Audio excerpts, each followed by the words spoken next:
Episodes చూసా, బాగానే ఉంది. హిందీ దానికంటే కొంచెం డిఫరెంట్ అనిపిస్తుంది, ఎందుకంటే తెలిసే క్యారెక్టర్స్ కాబట్టి. ఓకే, నైస్ నైస్, బాగానే ఉంది, నాట్ బ్యాడ్. అంటే చూసా హిందీ కన్నా కొంచెం డిఫరెంట్ అనిపిస్తుంది, ఎందుకంటే ఇది ద క్యారెక్టర్స్, వినో ద క్యారెక్టర్స్ కాబట్టి, వినో ఎవ్రీవన్, చాలా చూసాం కాబట్టి తెలుగు మూవీస్. బాగున్నాయి, కొంచెం థ్రిల్లింగ్గా ఉంది. టాలీవుడ్లో టాలీవుడ్ సెలబ్రిటీస్ ఇలా చేస్తారని నేను అనుకోలేదు. ఇంతకుముందు సల్మాన్ ఖాన్ షోని చూసిన తర్వాత అసలు మన దాంట్లో కూడా రావాలని నేను అనుకున్నాను, కానీ వచ్చింది. నేను చాలా హ్యాపీగా ఫీల్ అవుతున్నాను. ఆ షోలో మాలాంటి ఒక పబ్లిక్ ఎవరు లేరు, అంతా సెలబ్రిటీలు ఉన్నారు. దానికి మేము చూసుడే ఎందుకు, మాకు అవసరమే లేదు అది. వాళ్ళకే క్యాచ్ చేసుకోవాలని చూస్తున్నారు, కానీ ఒక మామూలు సామాన్య పబ్లిక్ని పెడితే ఏదైనా తెలుస్తుంది. వాడే వాళ్ళే కొట్టుకొని వాళ్ళే చేసుకొని చూడు అంటే ఎవరు చూస్తారు చెప్పండి.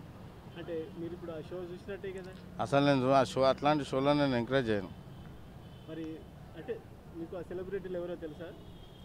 ఇక ఎవరు మామూలుగా ధనరాజు, సంపూర్ణేష్, మొన్న వచ్చిన సంపూర్ణేష్ బాబా, అందరు సినీ యాక్టర్లే ఉన్నారు. మామూలుగా వేరే చదువుకున్న పీపుల్ని వేరే వాళ్ళని పెట్టినా అది ఓకే అనుకుంటా.